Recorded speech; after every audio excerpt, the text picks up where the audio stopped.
అమ్మా పోయిన వారం మనం ఎక్కడి వరకు వచ్చాం? చిత్రకేతు. చిత్రకేతు కథ చెప్పగలుగుతారా ఎవరన్నా? గుర్తున్నంత వరకు చెప్పండి.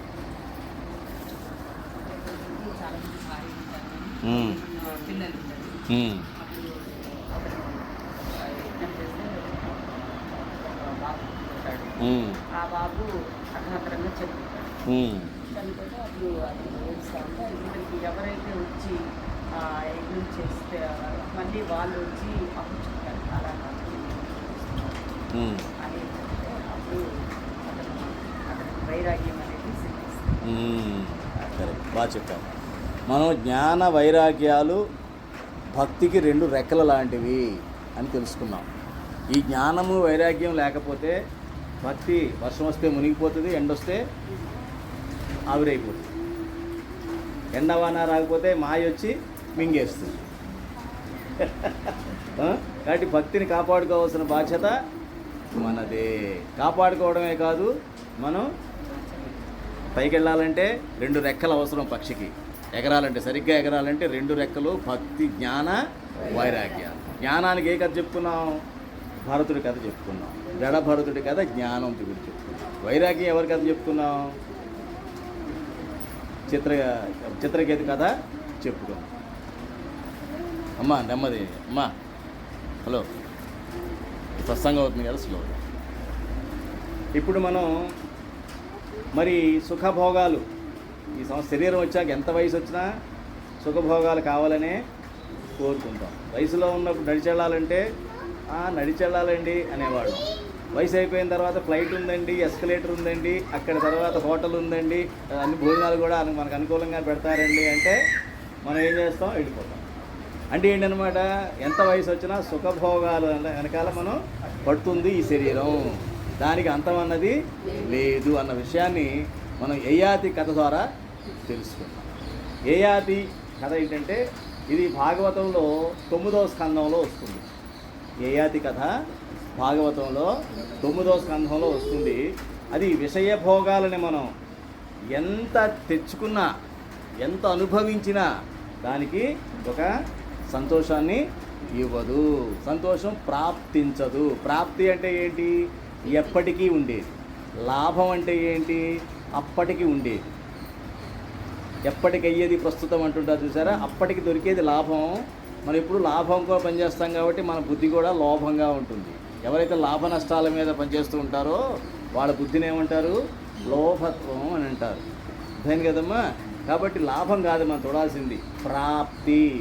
ఒకసారి ప్రాప్తి దొరికిందంటే ఈ జన్మలో దొరికిన ప్రాప్తి ఈ జన్మలో అంతం కాదు. నిజంగా ప్రాప్తించిన పద్ధతి మనకు అనిపిస్తే అది ఆత్మకు సంబంధించిన విషయం. ఈ ప్రాప్తి జన్మలకి మనతో పాటు వస్తుంది. అది ప్రాప్తి అంటే. కాబట్టి మనం అటువంటి ప్రాప్తి, సంతోషానికి ప్రాప్తికి మనం కృషి చేయాలి. కానీ ఇది చిన్న చిన్న లాభాల కోసం, చిన్న చిన్న సంతోషాల కోసం కనుక మన జీవితాన్ని వ్యర్థం చేస్తే జీవితం యొక్క పరమ లక్ష్యాన్ని, మనిషి జన్మ యొక్క పరమ లక్ష్యాన్ని మనం చేరుకోలేము. అది చంద్రవంశ రాజుల్లో పురూరవుడు అనేటువంటి రాజు ఉన్నాడు. ఆ పురూరవుడికి 2 పుత్రులు.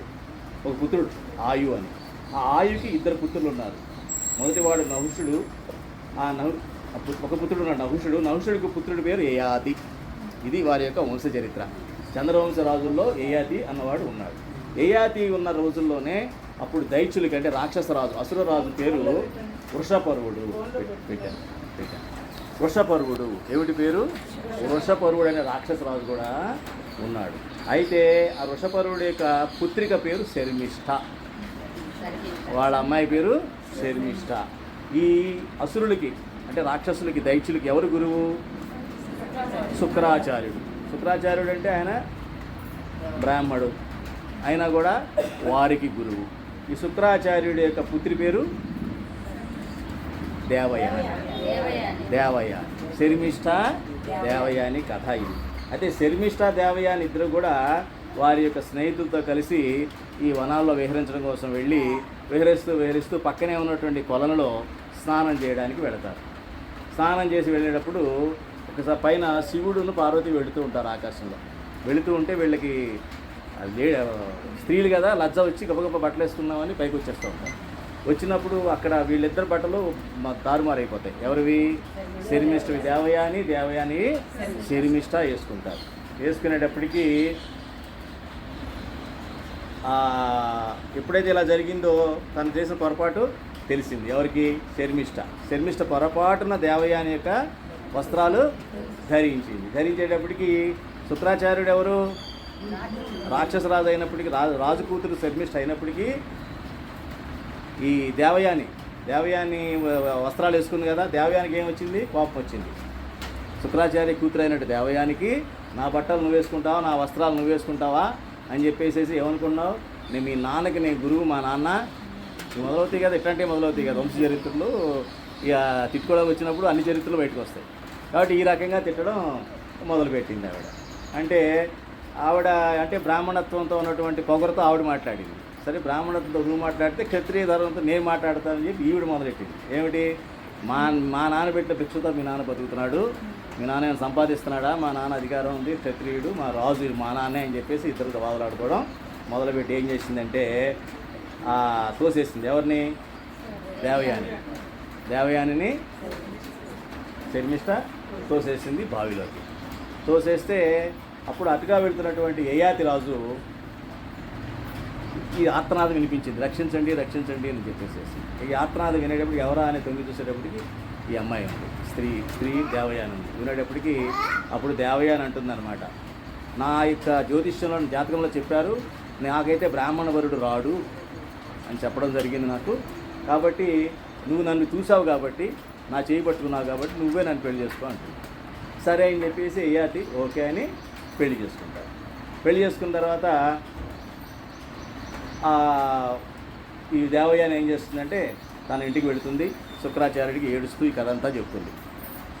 ముందు ఏడుస్తూ కథ చెప్తే కరిగిపోతాడు కదా ముందు తండ్రి, ఇంత ఏడుస్తుంది మన అమ్మాయి అని చెప్పేసి తండ్రి కరిగిపోయి ఏం జరిగింది అన్నాడు.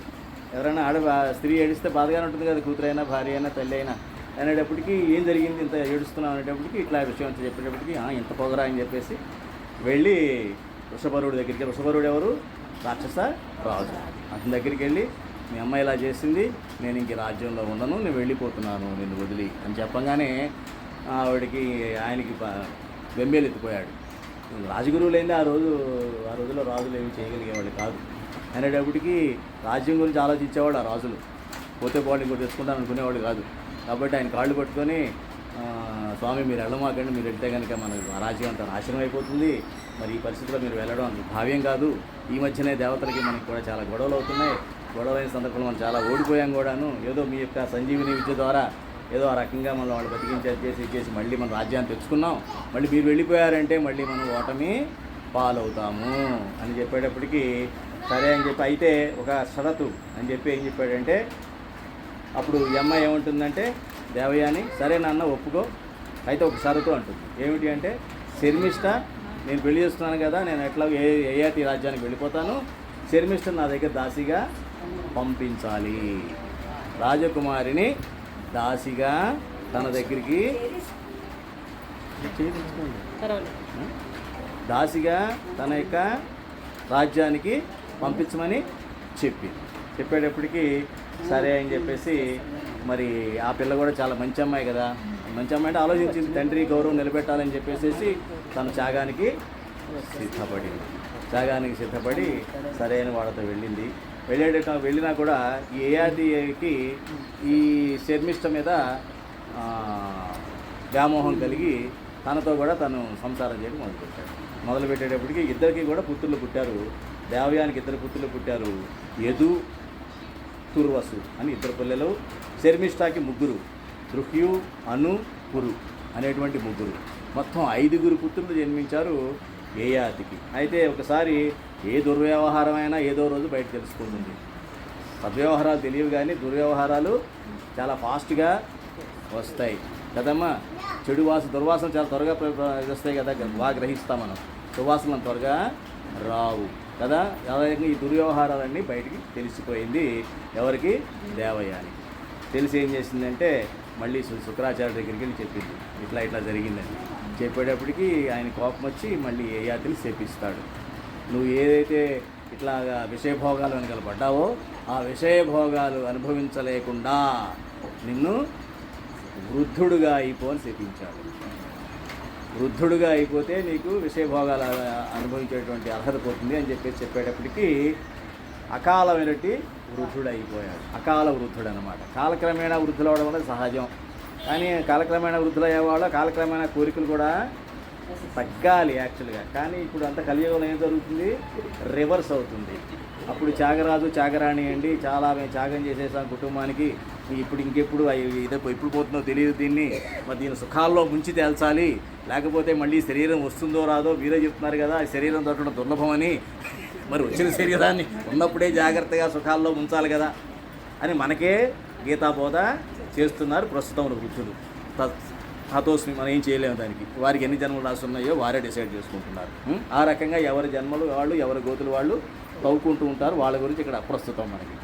సరే, అంటే ఇక్కడ ఏం జరిగింది, అకాలమైనటువంటి వార్ధక్యం వచ్చింది. అంటే అప్పుడు ఆయన బాధపడ్డాడు, నా తప్పే ఉంది, సరే నేను తప్పు చేశాను, మరి మీ అమ్మాయి కూడా తప్పు చేసింది కదా, ఆ అమ్మాయిని తీసుకొచ్చి ఇక్కడ పెట్టడం ఏంటి దాసీగా, మరి ఇవన్నీ కూడా తెలిసి కూడా రాజకుమార్తెని తీసుకొచ్చి ఇక్కడ ఆవిడ అహంతో ప్రవర్తించింది కదా, నేను వ్యామోహంతో ప్రవర్తించా కదా, దొందే కదా, మరి ఏ రకంగా చూసినా కూడా మమ్మల్ని చెప్పించడం భావ్యం కాదు కదా అని అన్నాడు. అనేటప్పటికీ అప్పుడు ఆయన చెప్పాడనమాట, సరే అయితే నీకెవరైనా యవ్వనాన్ని నీకు ప్రసాదిస్తానంటే నువ్వు యవ్వనవంతుడు అవుతావు, వాళ్ళకి ముసలితనం వస్తుంది, అలా ఎవరు ఉంటే చూసుకో అని చెప్పాడు.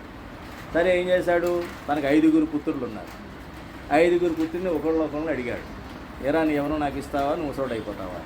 ఎవడు ఒప్పుకుంటాడు? వాల్మీకి ఉన్నప్పుడే ఎవరు ఒప్పుకోలే. భాగవతంలో ఎవడు ఒప్పుకుంటాడు? వాల్మీకి టైంలోనే వెళ్ళి ఏం చేశాడు, నారదుడు కనబడితే ఏమిటి పిట్టలను కొడుతున్నావు, దొంగలను చేస్తున్నావు, చంపేస్తున్నావు, దోచుకుంటున్నావు, అందరినీ చంపేసి దోసేసుకుంటున్నావు, ఇదంతా ఎందుకు చేస్తున్నావు అంటే భార్య బిడ్డల కోసం అండి అన్నాడు. అవునా, అయితే మరి పాపం వస్తుంది దీనివల్ల, మరి పాపం మరి మీ వాళ్ళు తీసుకుంటారా అన్నాడు. అంటే ఎందుకు తీసుకోరండి, నేను సంపాదించి తీసుకోరా అన్నాడు. అవునా, అయితే వెళ్ళి ఒకసారి అడిగిరా అన్నాడు. అడిగిరా అంటే నువ్వు పారిపోదామన్నా, నీ వేషాలు నాకు తెలుసులే అన్నాడు. నారదుడు ఏమన్నాడు, నువ్వు పారిపోవడానికి వేషాలు వేస్తున్నావు, నీకు తెలియదు నాకు తెలుసులే అంటే నన్ను కట్టే అన్నాడు. నన్ను ఇక్కడ కట్టేసి నువ్వు వెళ్ళి నీకేం భయం పెట్టుకోమోకు, వీళ్ళకి అడిగిరా అన్నాడు. వెళ్ళాడు, ఇంటికి వెళ్ళాడు. ముందు భార్యని అడిగాడు, మంచి వేడి భోజనం పెట్టింది, వేడి నీళ్ళు పెట్టింది, స్నానం చేశాడు. తింటూ అడిగాడు, ఇలా వచ్చింది పరిస్థితి, మరి ఇట్లా ఏదో ఎవరో మహర్షి సత్పురుషులు చూపు పడితే మన జీవితం మారిపోతుంది, ఇదే కారణం. అందుకే సత్పురుషులు చూపు పడేలా చూసుకోవాలి. మనం ఏం చేయాలి, సత్పురుషులు చూపు పడకుండా తప్పిస్తూ తిరుగుతుంటాం. ఎందుకంటే మనం ఎక్కడ మారిపోతామో, మళ్ళీ ఏమైపోతుందో, వరాన్ని కూడా శాపంగా భావిస్తూ మనం ఏం చేస్తాం, తప్పించుకు తిరుగువాడు ధన్యుడు సుమతి అని ఎప్పుడో చిన్నప్పుడు జరుగుతున్న పద్యాన్ని గబగబా అనర్గళంగా చెప్పేస్తాం అని అక్కడి నుంచి పారిపోతాం క్షణంలో, మళ్ళీ కనిపించకుండా. ఇది మనకి దౌర్భాగ్యం. కాబట్టి ఎవరైతే భాగ్యం ఉందో వాళ్ళు మాత్రమే ఈ యొక్క ధర్మ సూక్ష్మాన్ని గ్రహించగలుగుతారు, ఈ మనిషి జన్మను సార్థకత చేసుకుంటారు. లేకపోతే మీరు అన్నారు అంచె దుఃఖంలో నరకానికి ఈ భూమికి మధ్యలో వేలాడుతూ ఉంటారు. నారాయణ స్మృతి రాదు, అలా అని కిందకి రారు, ఎక్కడికి వెళ్తున్నామో కనబడుతూ ఉంటుంది, యమదూతలు కనిపిస్తూ ఉంటారు, ఏమీ చేయలేని దిక్కు లేని స్థితిలోకి వెళ్ళిపోతారు కదా. మరి అప్పుడు ఏమన్నాడు వాల్మీకి అనేటప్పటికీ, నేనెందుకు చేస్తాను, నీ బాధ్యత అంది.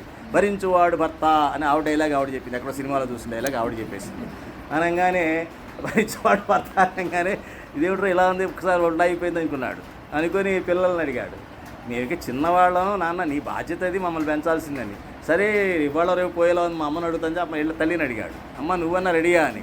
భలేవాడురా, నువ్వు ఒకటివే నా కొడుకువి, నాకు 10 మంది సంతానం తెలుసా, ఆ రోజు సంతానమే ఆస్తి, 5-10 మంది ఉన్నారు, మరి వాళ్ళందరూ చూసుకోవాలి కదా అంది.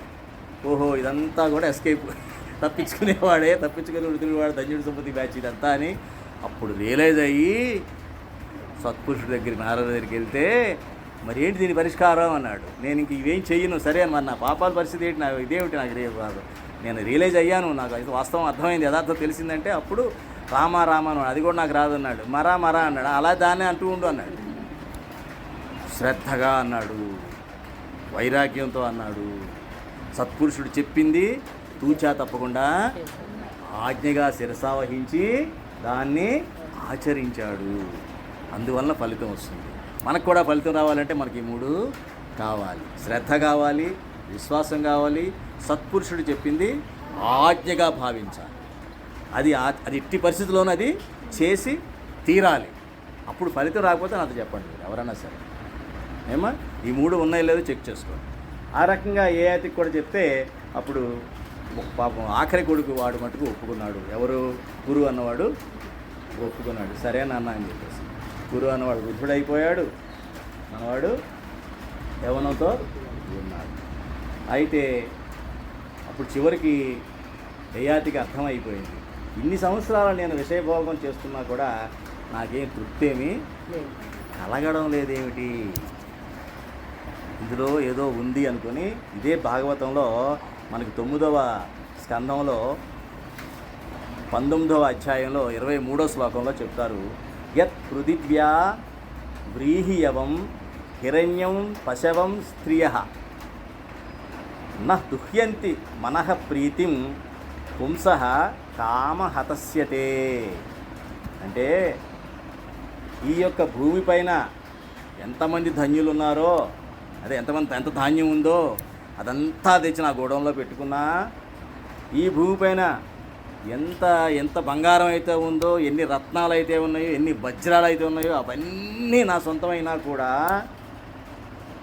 అలాగే ఈ యొక్క భూమిపైన ఇన్ని పశు సంపద ఉందో, పశువు అనే సంపదగా ఉండేది, అది ఇప్పటికి సంపద అనుకోండి, ఆ పశు సంపద ఎంత ఉందో అదంతా నాదైనా కూడా, ఈ యొక్క భూమిపైన ఉన్న స్త్రీలందరూ నా వాళ్ళు అయినా కూడా, వీళ్ళందరూ అయినా కూడా ఒక పురుషుడికి ఇవన్నీ లభించినా కూడా వాళ్ళు తృప్తి అన్నది రాదు అని ఈ యొక్క పద్యంలో, ఈ శ్లోకంలో యొక్క అర్థం. తృప్తి రాకపోతే ఏముంటుంది మనసులో? అశాంతి ఉంటుంది. Excellent answer. శాంతి అన్నది మృగ్యం. శాంతి ఉండదు, సంతోషం ఉండదు, తృప్తి అన్నది అంతకన్నా ఉండదు, ప్రాప్తి అన్నది ఇంకా ప్రాప్తి లేదు కదా. ప్రాప్తి అంటే శాశ్వతంగా ఏదైతే లభించిందో అది ప్రాప్తి. వాల్మీకి శాశ్వతంగా ఏమి లభించింది? రామనామం లభించింది. ఎవరి ద్వారా? సత్పురుషుడి ద్వారా. అక్కడ 2 ప్రాప్తులు జరిగాయి. సత్పురుషుడి ప్రాప్తి జరిగింది, సత్పురుషుడి సంగమం వల్ల తన యొక్క స్వచ్ఛమైపోయాడు, దోషాలన్నీ పోయాయి. ఎప్పుడే దోషాలు పోయాయో యథార్థం అర్థం అవడం మొదలైంది ఆ బుద్ధికి. బుద్ధి ఏమైంది ఇప్పుడు? సూక్ష్మ బుద్ధి అయిపోయింది. కుశాగ్ర బుద్ధి అంటారు, అంటే పదునుగా అయిపోయింది బుద్ధి. అంటే యథార్థాన్ని చక్కగా గ్రహించగలిగేటువంటి శక్తి ఆ బుద్ధికి సత్పురుషుడి యొక్క సమాగం వలన దొరికింది. ఇవి గ్రహించాలి, ఇవి ధర్మ సూక్ష్మాలు. ఇవన్నీ మీరు ఆడియో వింటున్నప్పుడు నోట్స్ రాసుకోవాలి. నేను చెప్పేది ఇలా ఉంటే ఉంటుందని చెప్తాను చూసారా, ఎలా ఉండాలన్నది మీరు నోట్స్ మీరు రాసుకుంటే అప్పుడు మీరు దాన్ని ఆచరించగలుగుతారు. లేకపోతే నేను చెప్తున్నంతసేపు నేను ఆచరిస్తూ ఉంటాను, నేను ఎలాగో ఆచరిస్తాను, కానీ మీకు చెప్పేటప్పుడు మీరు ఆచరించే అవకాశం అయితే ఆ రకంగా ఉంటుంది. నేను చెప్పిన ఆడియోని మళ్ళీ మీరు వింటూ ఈ రకంగా చేయండి. నా 3 చెప్పాను వాల్మీకి విషయంలో, మళ్ళీ ఇప్పుడు ఏదో చెప్తున్నాను. ఇవన్నీ రాసుకోవాలి మీరు నోట్స్ కింద. ఫలానా రోజు సత్సంగం, ఇవి నేను నేర్చుకున్న పాఠాల్లో నేర్చుకొని ప్రతి క్షణం దాన్ని చదువుతూ ఉండాలి. శ్రవణం అయిపోయింది, మననం జరగాలి కదా. మననం అయితే కానీ మనసుకి ఎక్కదు. శ్రవణం చెవుల వరకే, మనసుకి ఎప్పుడు ఉంది? మననం చేసినప్పుడు వెళుతుంది. ఆ మననానికి మన దగ్గర టైము ఉండదు. ఎప్పటి వరకు ఉండదు? మరణం వరకు ఉండదు. మరణం తర్వాత ఏమన్నా ఉంటుందా? తెలియదు. ఇది మన దగ్గర ఉన్న స్టాక్ ఆన్సర్స్. తెలియని దానికోసం ఈ గోలంతా ఎందుకండి? తెలియకుండా బతికేద్దాం. ఇంకా అది దాని మించినటువంటి జ్ఞానం ఇంకోటి లేదు. మన అజ్ఞానాన్ని బట్టి వేలాడుతూ ఇదే జ్ఞానం అనుకుంటూ ఉంటాం. అది కర్మ, వాడి యొక్క అభాగ్యం అంతే. భాగ్యవంతులు కాదు వాళ్ళు. అది కాబట్టి విషయాల ఉపభోగం వల్ల మనకు ఎటువంటి తృప్తి రాదు. ఈ సిద్ధాంతాన్ని మనకి శ్రీమద్ భాగవతం 9వ స్కందంలో నేర్చుకోవాలి మనం ఈ విషయాన్ని. కాబట్టి విషయభోగాల వెనకాల మనం పదే పడకూడదు. పడ్డామంటే మన కాళ్ళు మనమే నరుక్కున్నట్టు లెక్క. కాళ్ళు నరుక్కున్నట్టుగా నడవలేము. అట్లాగే మీకు అన్నట్టుగా అంతే నారాయణ స్మృతి అన్నది రాదు. ఇప్పుడు మీరే చెప్పారు కదమ్మా, ఏమిటి నడుము నొప్పి వచ్చిన తర్వాత ఇంకోటి గుర్తురాదండి అన్నారు. రాదు, బాడీయే గుర్తుంటుంది. నొప్పి కదా, చూసారా మరి.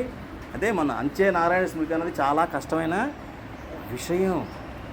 అవాంతరాలన్నీ రావడం కోసమే భాగవతం అన్నది మనకు అన్నీ చక్కగా చెప్పిందమ్మా. జ్ఞానము, వైరాగ్యము, భక్తి, ధర్మము ఏవైతే వస్తాయో అప్పుడే ఆత్యంతిక ముక్తి వస్తుంది. ఆత్యంతిక ముక్తి అంటే అది మించి లేదు ఇంకో ముక్తి. ముక్తులు వస్తాయి. ముక్తులు అంటే ఏమిటి? తప్పించుకు తిరగడం కొంతసేపు. అంటే ఒక లోకానికి వెళతాం. ఇక్కడ 100 ఏళ్ళు బతుకుతాడు మనిషిగా, దేవతగా 1,00,000 ఏళ్ళు బతకొచ్చు. కానీ మళ్ళీ వాడడానికి రావాలి. అంటే 1వ అంతస్తు నుంచి పడవచ్చు మనిషిగా పుట్టి, 100వ అంతస్తు నుంచి దేవతగా అయ్యి 100వ అంతస్తు నుంచి పడవచ్చు. ఏది బాధగా ఉంటుంది? 1వ అంతస్తు మీద పెడితే కనీసం మళ్ళీ మనిషి జన్మ రావచ్చు. ఆ 100వ అంతస్తు మీద పడితే వాడికి మళ్ళీ ఏ జన్మ వస్తుందో చెప్పలేం. వాడు పేడలో పడతాడో, గంటలో పడతాడో, కుప్ప మీద పడతాడో, దేని మీద పడతాడో మనకి తెలియదు. అంటే నేను చెప్పానని కాదమ్మా, ఈ రకంగా ఆయన ఆలోచన ధోరణి మనం పెట్టుకోవాలి. ఇది యాక్చువల్గా ఎవరికి వారు ఆలోచించాల్సినటువంటి పద్ధతి.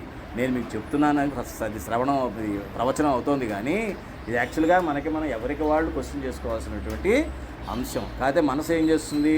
మాయలో పడిపోయి మాయ వైపు చూస్తుంటుంది. కాబట్టి ఇది మనకి రేపు చేద్దాంలే, ఎల్లుండి చేద్దాంలే, పర్వాలేదులే, ఏం కాదులే, అందరూ ఉన్నారు కదా, అందరూ ఎవరి కంపెనీకి రారు కదా, ఫ్యామిలీయే రాదు. మోక్షం అన్నది ఏం ప్యాకేజ్ లేదు, ప్యాకేజ్ టూర్ కాదు అది, ఎవరికి వాళ్ళు చేసుకోవాల్సింది. కాబట్టి యయాతి ద్వారా వచ్చింది. అంటే వైరాగ్యానికి ఇది ఎందుకు అవసరం? వైరాగ్యం అన్నది విషయ భోగాలు అనుభవించకుండా ఉండాలంటే మనలో ఏ లక్షణం ఉండాలి? వైరాగ్యం ఉండాలి. ఎట్లా వస్తుంది ఆ వైరాగ్యము? ఈ విషయ వెనకాల పట్ట సుఖంగా పైపైన అనిపిస్తుంది కానివ్వండి, తర్వాత అంతా బాధేనండి. ఆ విషయం తెలియాలి. అది జ్ఞానంగా నాలో ఉండాలి కదా. మనం ఏం చేస్తాం? ఎవరితోనో పనికి మాలాడుతూ పోల్చుకుంటాం. అంటే మనం 3 పూట్ల తింటూ ఆడికి ఒక పూట కూడా లేదు, నేను చాలా బెటరు అంటాం. ఇలాంటి పిచ్చి మాటలు మాట్లాడి వాళ్ళతో వీళ్ళతో పోల్చుకుంటే మనం ఏమవుతామంటే పాతాళానికి వెళ్ళిపోతాం. అక్కడ ఎవరు కంపెనీ ఉండరు. కానీ గురువుగారు చెప్పిన మాటలు మనసులో ఉన్నాయి, భగవంతుడి సమక్షంలో చెప్పుకుంటున్నాం అంటే ఎంతో కొంత ఈ యొక్క జ్ఞానం, ఈ యొక్క పుణ్యం వారిలో ఉంటుంది. కాబట్టి అది కొంతవరకు కాపాడుతుంది. అంటే పక్కనంతా కొరడా దెబ్బలు 100 వేస్తే మనకు ఒకటి వేస్తారేమో, ఆ రకంగా ఉపయోగపడుతుంది. ఆ రకంగా ఇది ఉపయోగపడుతుంది. కాబట్టి భాగవతంలో అందుకని చూడండి, ప్రథమ స్కందంలో వస్తుంది. ప్రథమ స్కందంలో కుంతీదేవి శ్రీకృష్ణుడితో అని అడుగుతుంది. ఏమడుగుతుంది? నాకు కష్టాలే ఇవ్వు అని చెప్తుంది. అది మీకు శ్రీమద్ భాగవతం 1వ స్కందం 8వ అధ్యాయం 25వ శ్లోకంలో ఉంది. ఏమిటి? విపదః సంతు తాహ సుత్వత్ర తత్ర జగద్గురో భవతో దర్శనం యత్ స్యాద్ పునర్భవ దర్శనం అని చెప్పాడు. అంటే ఏంటి? నా ప్రార్థన ఏమిటంటే, కృష్ణ, నా జీవితంలో కష్టాలే రానివ్వు, ఆపత్తులే విపత్తులే రాణిస్తూ ఉండు. ఎందుకంటే అప్పుడే నీ దర్శనం నాకు అవుతా ఉంది. మిగతా అప్పుడు నేను గుర్తు చేసుకోవడంలే ఏదో.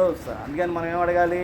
రోజు సత్సంగం పెట్టు, అప్పుడే తప్ప మిగతా అప్పుడు గుర్తు పెట్టుకోవట్లేదు అని మనం అడగాల్సిన పరిస్థితి అనమాట. అంతే కదా. ప్రస్తుతం వారానికి 3 రోజులు పెడుతున్నామంటే అర్థం ఏమిటి? 3 రోజులన్నా కనీసం భగవంతుడు ఇది తగిలితే కొన్నాళ్ళకి తగలగా ఎప్పటికన్నా కొంతన్నా దానివల్ల పని అవుతుందేమో అని దాన్ని కూడా మనం నిర్లక్ష్యం చేయకూడదు. అలాగే ఈ రకంగా ఈ విపత్తుల్లోనే నేను దర్శనం అవుతున్న కొద్దీ జనన మరణ చక్రం నుంచి నేను బయటపడే అవకాశం ఉంది. అంటే జనన మరణ చక్రం నుంచి బయటపడాలంటే ఎవరి దర్శనం కావాలన్నమాట? భగవద్ దర్శనం అవుతుందా మనకి? రాదు. తర్వాత తెలుసుకున్న ధర్మ సూక్ష్మాలన్నీ కూడా. ఎందుకని?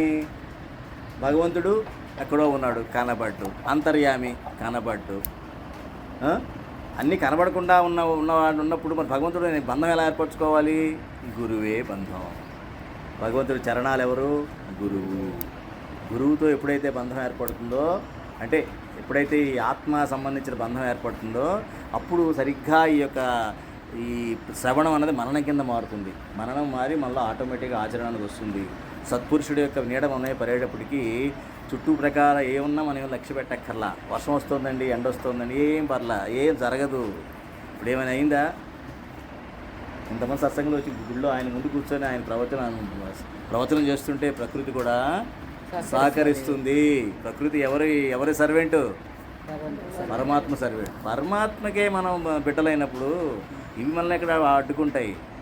అది జ్ఞానం. జ్ఞానంతో మనకేమొస్తుంది? నిష్ఠ వస్తుంది. ఏమొస్తుంది? నిష్ఠ, నిశ్చయం, జ్ఞానం. ఎప్పుడైతే నిష్ఠ, నిశ్చయం, జ్ఞానం వచ్చాయో మాయ మన నుంచి ఆమడ దూరంలో పారిపోతుంది. అందుకే అగ్ని సాక్షిగా అంటారు. ఎందుకని? అగ్ని దేన్నైనా మింగిపడేస్తుంది. అందుకే అగ్ని సాక్షి అనేది.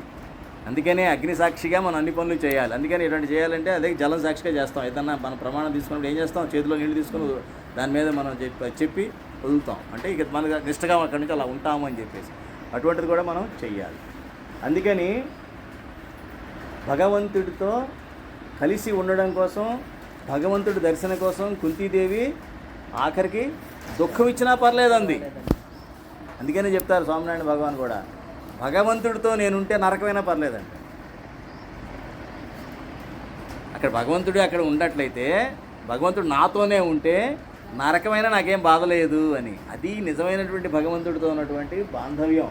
మనం ఏం చేస్తాం, భగవంతుడితో అన్ని సుఖాలు రావాలి కదండి, అన్ని కష్టాలే వస్తున్నాయి. ఏమిటి, పాండవులకి కష్టాలు, కుంతికి కష్టాలు, హాయిగా దుర్యోధనుడు సత్యంత వరకు హాయిగా రాజప్రసాదంలో ఉన్నాడు. వాడు చాలా హ్యాపీ కదా పోల్చుకుంటే అని ఎవరో మన పక్కన అపరకృష్ణుడు తయారవుతాడు. వాడు ఇలా చెప్తాడు, వాడు నిజమే అని చప్పట్లు కొడతాం, అక్కడ దిగజారిపోతాం కదా. నిజం అనిపిస్తుంది కదా, ఇది వాస్తవానికి చూస్తే, పైపైన చూస్తే అనిపిస్తుంది ఇది యథార్థమే కదా అనిపిస్తుంది. కానీ వాస్తవానికి ఏమిటి, ఆ సుఖం వెనకాల ఏముంది, దుఃఖం ఉంది. దుఃఖం అనేది ఎట్లా వస్తుంది, ఇంకో జననం కింద వస్తుంది. ఈ మొత్తం మన బ్యాలెన్స్ షీట్ వేసుకుంటే పుట్టిన దగ్గర నుంచి ఇప్పుడు దాకా పెద్దగా ఏముండవు, చెప్పుకోవడానికి 1, 4, 5, 6 ఉంటాయి సంతోషకరమైన విషయాలు. మిగతావన్నీ కూడా కష్టాలే, నష్టాలే, లాభాలు తక్కువ, కష్టాలు ఎక్కువ. ఆ కష్టాలను మర్చిపోవడం కోసం మనం చేస్తాం, మన మనసుకి మత్తు ఇస్తాం. ఏ మత్తు, మాయ మత్తు. మందు ఇవ్వాల్సింది ఏమిస్తాం మనం, మత్తు ఇస్తాం. ఏ మందు ఇవ్వాలి, పరమాత్మ మందు ఇవ్వాలి. పరమాత్మ మందు దేనికి ఉపయోగపడుతుంది, భవరోగానికి ఉపయోగపడుతుంది. భవరోగం అంటే ఏమిటి, భవం అంటే ఆల్రెడీ చెప్పుకున్నాను. ఏమిటమ్మా భవం అంటే, జనన మరణ చక్రం. ఈ భవరోగం ఈ మనిషికి పట్టింది, అంటే ఈ జీవుడికి పట్టింది. ఈ జీవుడికి పట్టి కారణ శరీరం అయిపోయింది. కారణ శరీరం కాకూడదు. కారణ శరీరంలో రెండు ప్రాబ్లమ్స్ ఉన్నాయి. కారణ శరీరంగా నువ్వు జన్మ తీసుకున్నా దాన్ని నువ్వు అయితే దివ్య శరీరంగానే మార్చాలి, లేకపోతే ఏమైపోతుంది, అది యాతన శరీరం అవుతుంది. అటు దివ్య శరీరం అన్నా అయ్యే అవకాశం ఉంది, లేదు అంటే యాతన శరీరం అయ్యే అవకాశం ఉంది. అది శ్రీకృష్ణ పరమాత్మ భగవద్గీతలో చెప్పాడు. ఏ శరీరం ఏ మార్గంలో వెళ్తుందో చెప్పాడు. ఏ శరీరం ఏ మార్గంలో. మరి దివ్య శరీరం ఏ మార్గంలో వెళుతుంది, అచ్చి మార్గంలో వెళుతుంది. మరి యాతన శరీరం ఎటు వెళ్తుంది, పొగ చూరిపోయిన మార్గంలో వెళుతుంది. మరి మనం ఎటు వెళ్ళాలని డిసైడ్ చేసుకోవాల్సింది ఏమిటి, మనమే.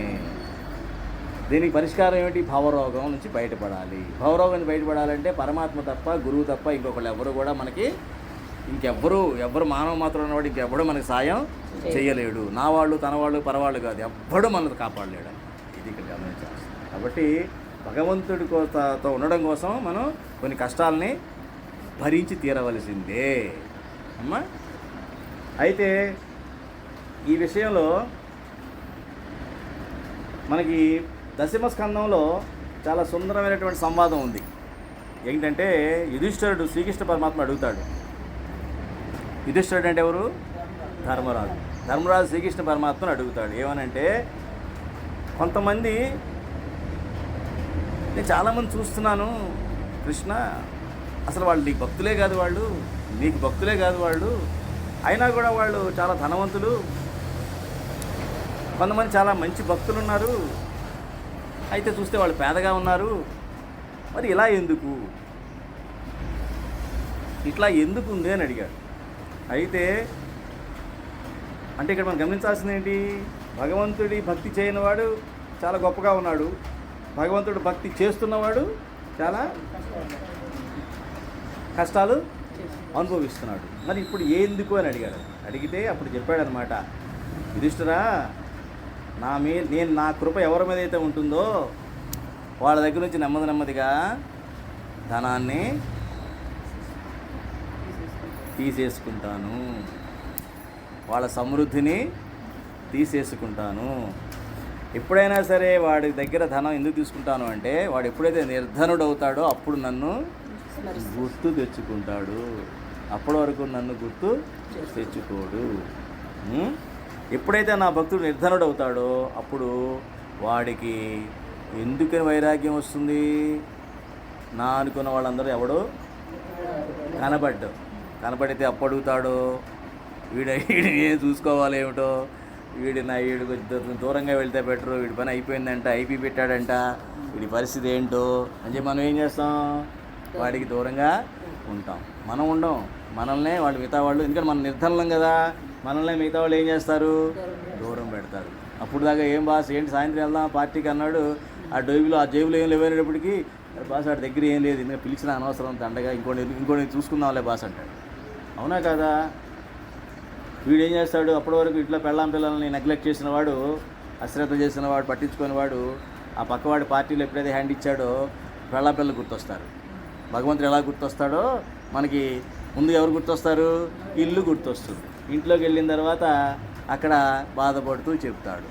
వాళ్ళకి ఏమైనా వీడి మీద ఎక్కడ మంచి అభిప్రాయం ఉంటే ఓకే, లేకపోతే వాళ్ళు కూడా అయిపోయినాయే డబ్బులు, మరి ఏదో త్రయోదశి ఏదో అంటారు కదా, ఏంటి అక్షర తృతీయ ఏదో వస్తుంది, నేను ఆల్రెడీ 10 కాసులు బ్యాండ్ పెట్టాను, అది కూడా లేకపోతే ఎట్లాగా వేస్ట్ ఫెలో అని చెప్పేసి వాడిని కూడా అమ్మాయి ఏంటమ్మా సంగతి, మరి మీ నాన్న ఇట్లా అయిపోయాడంటే అయ్యే నాన్న వదిలేనా అమ్మ వచ్చేసి నా దగ్గరికి అంటున్నారు. ఆవిడకి ఏంటి బేబీ సిట్టింగ్ కావాలి. ఎవరి బాధ ఎవరి స్వార్థం వాళ్ళది. అంటే జీవుడు అన్నవాడు మీరు ఎలా ఉంటాడు, స్వార్థపూరితంగా ఉంటాడు. ఆ స్వార్థపూరితమైన దాంట్లోకి మనం ప్రేమ అనే పేరుతో పడిపోతాం. ఈ ప్రేమ అన్నది కూడా పెద్ద రోగం, అది సాత్విక రోగం.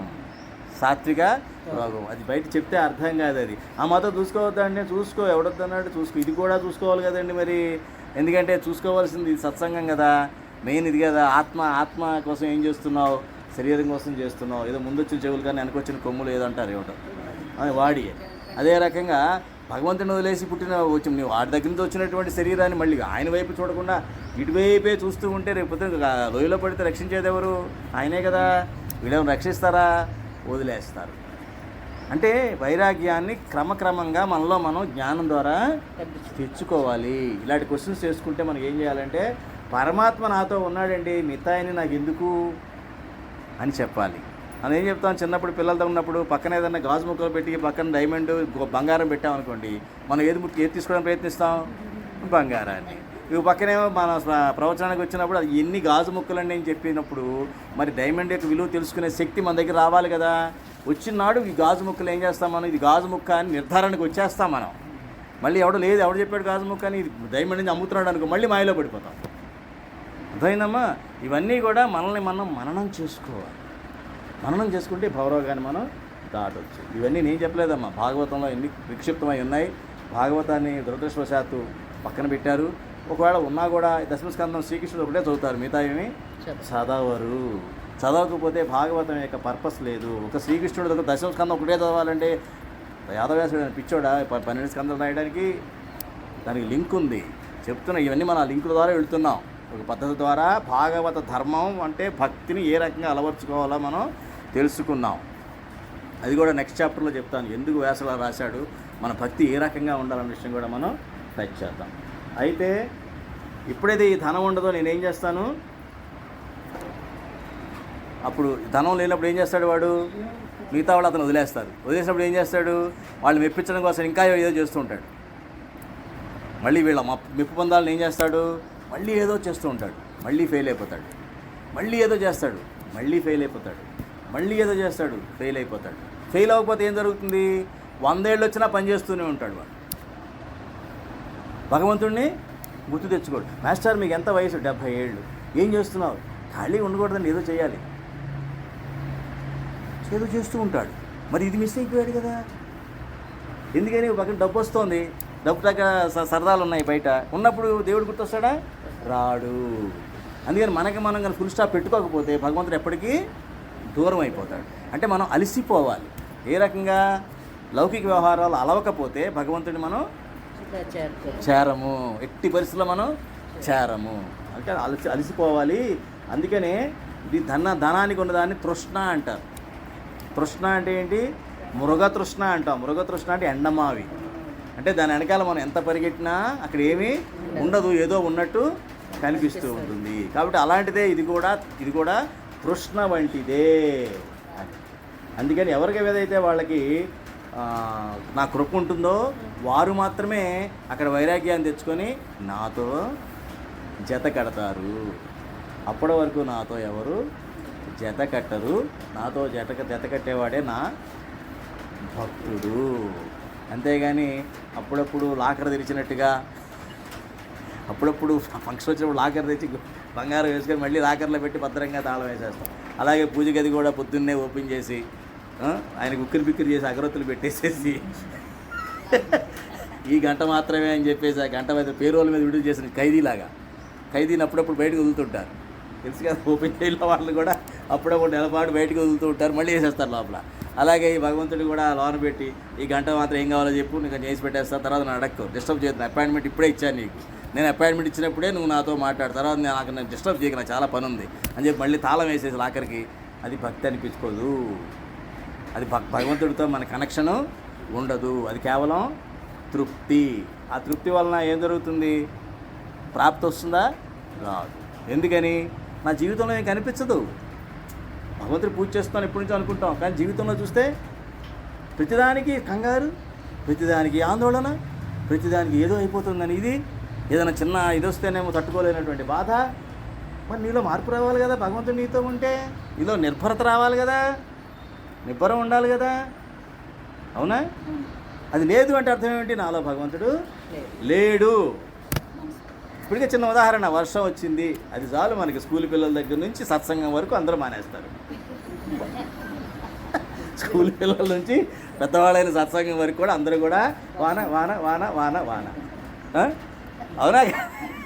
ఒక వంక చాలు మనకి ఏదన్నా చేయాలంటే. అంటే సహజం. ఎందుకని? భగవంతుడు నాలో లేనప్పుడు నాలో విశ్వాసం సన్నగిల్లుతుంది. ఎప్పుడైతే నీలో సన్నగిల్లిందో భగవంతుడు నీతో ఉండడు. అది నేను చెప్పలేదు, భగవద్గీతలో శ్రీకృష్ణ పరమాత్మ చేస్తాడు. సంశయాత్మ వినశ్యతే, సంశయాత్మ వినశ్యతే. లేకపోతే మాయ మీద పడిపోతుంది.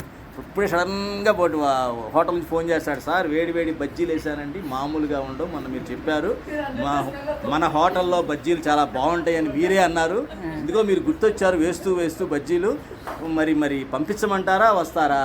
మీరు రాకపోయినా పర్వాలేదు, వర్షం మీరు రాలేరండి, నేను హోమ్ ప్యాకేజ్ పంపిస్తాను, హోమ్ డెలివరీ అనగానే మనలో జిహ్వర్ చాపల్యం బయటకు వచ్చేసి మిగతా అన్నీ పక్కకి వెళ్ళిపోతాయి. ఆ దేవుడు ఇప్పుడు అక్కడే ఉంటాడు, ఆయన ఎక్కడ పోతాడు? కట్టేశాంగా అనే ఉంటాడు, ఎక్కడే పోవడం. చూసారా ఎంత చిన్న విషయమో? అంటే ఏంటి? అక్కడ వైరాగ్యం కావాలి, మాయ నుంచి మనం వ్యామోహం నుంచి బయటికి వెళ్ళగలగాలి. ఈయన ఎప్పుడు సాధ్యం అవుతాయి? పరమాత్మ నాతో ఉన్నాడు అని, పరమాత్మే నా బలం, మిగతాయన్నీ నా బలహీనతలే అనుకున్నవాడు. మిగతాయన్నీ బలం అనుకొని భగవంతుడు పడి ఉంటాడులే, వాడి మొహం ఎప్పుడు అపాయింట్మెంట్ ఇచ్చినప్పుడు వాడి అపాయింట్మెంట్ పొద్దున ఇచ్చేసాం, చాలా భారీగా చేసాం అని. వాడు సోమవారం అంటే ఇక్కడ చేస్తారు కదా, మొత్తం అభిషేకం కుమ్మరించేసాం, మామూలుగా కాదు, అందరూ చిన్న క్లాస్ వేస్తే నేను బిందుడు వేసాను, మీకు ఏం తెలుసు అంట, అందా కదా? ఈ రకంగా వెళ్ళిపోతుంది. అంటే దారి తప్పుతుంది. ఎప్పుడైతే దారి తప్పుతుందో పరమాత్మ దూరంగా బొమ్మల్లో కనిపిస్తాడు, కొన్నాళ్ళు బొమ్మల్లో కూడా కనిపించదు. ఎందుకని? మన జీవితంలో ఏది ఆయన ప్రభావం కనిపించదు. కష్టాలు తీరు, నష్టాలు పెరిగిపోతున్నాయి, బాధలు పెరిగిపోతున్నాయి, ఏమిటి రోజు సత్సంగానికి వెళ్ళినా ఏం ఉపయోగం లేదు అనుకుంటూ ఉంటాం. ఎందుకని? భగవంతుడే టెస్ట్ పెడతాడు, విశ్వాసం సన్నగిలుతుందా లేదా వీడికని. విశ్వాసం బలపడాలి, అంతే కదమ్మా. ఇప్పుడు పెద్ద ఎక్సర్సైజ్ మీద వెళ్తున్నారు, మధ్యలో చిన్న టన్నల్ వస్తుంది, టన్నల్ అయినా మానేస్తారంటే ఇదేంటి పెద్ద రోడ్డు ఇక్కడ చిన్నగా అయిపోయింది ఏంటి అని అనుకుంటామా? టన్నల్లో కూడా విశ్వాసంతో ఆ పక్కకి మళ్ళీ పెద్ద రోడ్డు ఉందని చెప్పి మనం వెళతాము, అంతేగాని వెనక్కి తిరిగి వెళ్ళాం కదా. అదే అన్నమాట. అటువంటి ధీరత్వం, శూరత్వం రావాలి అంటే, శ్రద్ధానిష్ట రావాలంటే సత్సంగాన్ని మనసా వాచా కర్మణ మీరు తీసుకోవాలి. ఎప్పుడైతే తీసుకుంటారో ఖచ్చితంగా మీ జీవితంలో మార్పులు వస్తాయి. ఏమా? కాబట్టి ఈ భాగవత ధర్మంలో మనకి ఈ రకంగా ఎప్పుడైతే వైరాగ్యం, జ్ఞానం వస్తాయో మనలో అహంకారం అన్నది పోతుంది.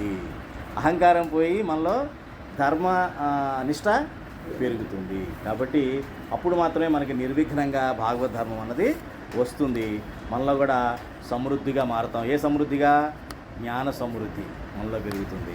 ఎప్పుడైతే జ్ఞాన సమృద్ధి పెరుగుతుందో మన యొక్క జీవన గతి సరైన మార్గంలో ప్రయాణిస్తూ ఉంటుంది.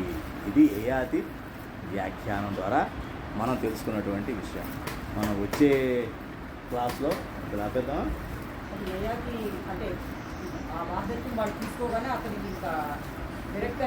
కరెక్ట్, కథ ముగించలేదు కదా. కథ ముగించేటప్పటికి విరక్తి కలిగిందో తెలుసుకున్నాం.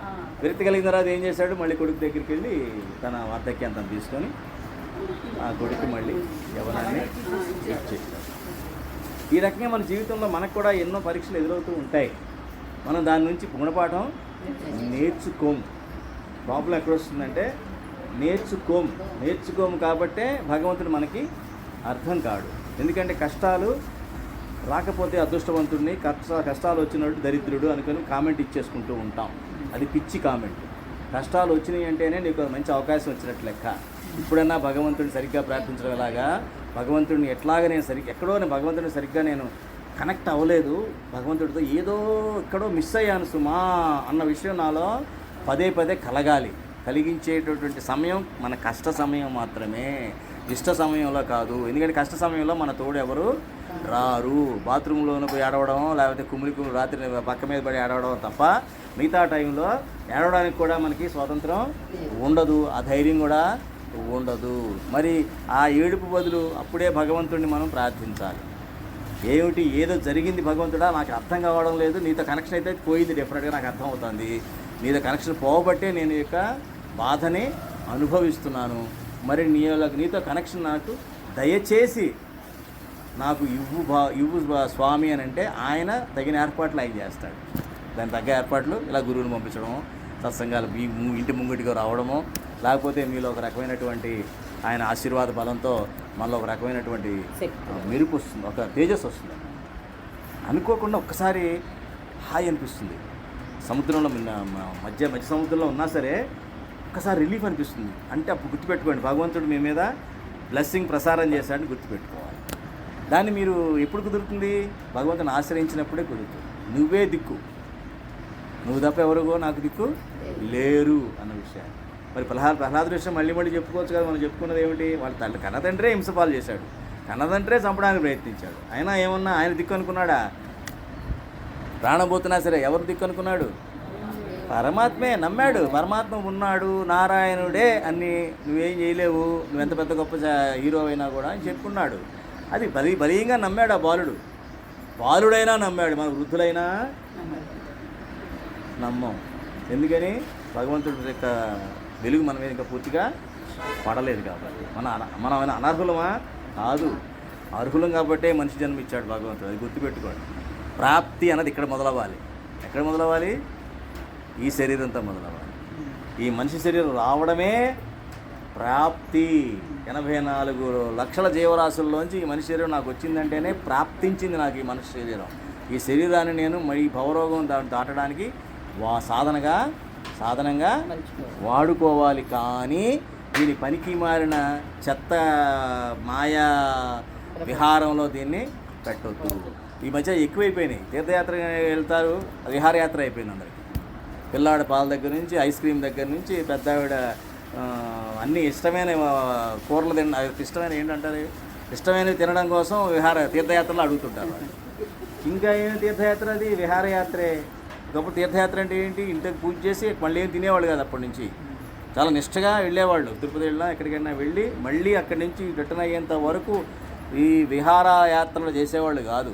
వెనక్కి వచ్చి మళ్ళీ శుభ్రంగా ఇంట్లో దీపం వెలిగించి పూజ చేసిన తర్వాత మాత్రమే ప్రసాదం అందరికి పంచి మళ్ళీ రొటీన్లో పడేవాళ్ళు. అది నిష్ఠ అంటే. కాబట్టి తీర్థయాత్ర విహారయాత్ర మధ్య కూడా మనం తేడా గమనించాలి. సత్యం. చాలా సంతోషం తల్లి, మీరందరూ వర్షం అధిగమించి మీరు వచ్చారంటే మీరందరూ ఈరోజు అందరూ అశ్వమేధ యాగం చేసినట్టు లెక్క. నిజంగా మీరు శ్రద్ధగా, నిజమమ్మా, ఇది వాస్తవం. ఇది నేనే వారి ముందు చెప్పి అబద్ధం చెప్పను, గుర్తుపెట్టుకోండి. నేను గురువుగా అసలు అబద్ధం చెప్పను, మీరు గుర్తుపెట్టుకోండి. వారి ముందు చాలా జాగ్రత్తగా ఉంటాను. దేవతలు అంటే నాకు భగవంతుడి యొక్క ప్రతినిధులు. వాళ్ళు కేవలం మన బ్యాలెన్స్ షీట్ వేసేది వారే, దేవతలు. వారి ముందు నేను చెప్పే ధైర్యం చేయను, చెప్పాల్సిన అవసరం కూడా నాకు లేదు. ఇది వాస్తవం. కాబట్టి మీ సత్సంగానికి వచ్చారు అంటే ఇది కూడా సత్యం. మీరు ఇంకొక 100 అశ్వమేధయాగాలు చేసినట్టు ఫలితం సత్సంగంలో అధిగమించి మీరు వచ్చినందుకు. ఇంకా మీరు భక్తి శ్రద్ధలతో విన్నారంటే మటుకు, మననం చేసుకున్నారంటే మటుకు మీరు ముక్తులు కొంత జర్నీలో ఉంటారు కదా. ఇప్పుడు ఆల్రెడీ మీ చేతిలో పాస్ ఉంది, అక్కడికి వెళ్ళాలంతే. కానీ మధ్యలో జర్నీ ఉంటుంది కాబట్టి ఆ జర్నీ చేస్తున్నారు అంతే. కానీ ముక్తులే. ఎప్పుడు దీన్ని భక్తి శ్రద్ధలతో ఎవరైతే పూర్తిగా గ్రహించి వారి జీవితంలో అన్వయించుకొని ఏమన్నా పొరపాట్లున్నా అలవాట్లున్నా వాటిని సరి చేసుకుంటూ జీవితాన్ని మరలా మలుచుకునే అవకాశమే ఈ ఆయుష్ పెరగడం అన్నది. అంతేగాని ఆయుష్ ఊరినే పెరిగిపోయింది మళ్ళీ భోగాలు అనుభవించమని కాదు. భోగాలు అన్నది ప్రారంధం కొద్దీ వస్తాయి, దాన్ని కావాలని కోరుకోకూడదు. ప్రారంధం కొద్దీ మనకి ఇల్లు కావాల్సిన ఇల్లు వస్తుంది, భార్య వస్తుంది, భర్త వస్తాడు, పిల్లలు వస్తారు, మనవలు వస్తారు, అందరూ వస్తారు. అది ప్రారంధం. ప్రారంధాన్ని మనం పదే పదే ఇచ్చేయక్కర్లేదు. భగవంతుడు ఆయన దగ్గర పెట్టుకోడు, మూట కట్టుకోరు. మీకు ఇవ్వాల్సింది ఏం చేస్తాడు? మళ్ళీ మనకే ఇచ్చేస్తాడు. ఆయన ఎందుకు పెట్టుకుంటాడు? పెట్టుకోడు. కాబట్టి శుభం భూయాత్, మీ అందరికీ మంచి జరగాలి. శుభారంభం ఈరోజు వచ్చిన వాళ్ళందరూ కూడా ముక్తులు. నేను గురుముఖంగా చెప్తున్నాను మీకు, వారు నాతో చెప్పిస్తున్నారు. నా ఆలయంలో వారు అనుకున్న మాట ప్రకారంగా ఇక్కడికి వచ్చి ఆ సత్సంగాన్ని అనుకున్న సమయానికి ప్రారంభించినందుకు ముందు ఆయన మనకు అభినందనలు చెప్తున్నారు పరమాత్మ. పైగా నా కథని చక్కగా ఆత్మకెక్కించుకునేటువంటి భాగ్యం ఇప్పుడు మీరేం కష్టపడక్కర్లా. వారి ముందు జరుగుతుందిగా సత్సంగం, అది ఆయన చూసుకున్నారు ఆల్రెడీ. నాతో ఏం చెప్పించాలో, ఎవరికి ఎలా అందాలో ఆయన ఆల్రెడీ నాతో చెప్పించేశారు.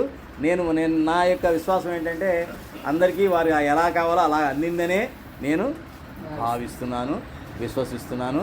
ఆ యొక్క అభినందనలు కానీ, ఆ కృతజ్ఞతలు కానీ, ఆ యొక్క గౌరవాన్ని కానీ వారికి మీరు మనస్ఫూర్తిగా దేవతలకు అప్పచెప్పి వారి కళ్ళల్లో కళ్ళు పెట్టి చూస్తూ ఆ ఆంజనేయ స్వామి వినాయకుడిని కూడా ఒక 2 నిమిషాల పాటు తన్మయత్వంతో వారిని దర్శించి, భగవంతుడా నువ్వే మమ్మల్ని ఈ సత్సంగంలో ముందు తీసుకెళ్ళాలి అని ఆయన దగ్గర మీ యొక్క శుభారంభానికి వారికి కృతజ్ఞతలు చెప్పండి. మళ్ళీ గంట మోగి చూసారా, మీరంతా అదృష్టవంతులమ్మా, ఇంత అదృష్టవంతులు. భగవంతుడమ్మా ఆయన చేసిన ఏర్పాటు, మీ అదృష్టం వలన ఆయన చేసిన ఏర్పాటు.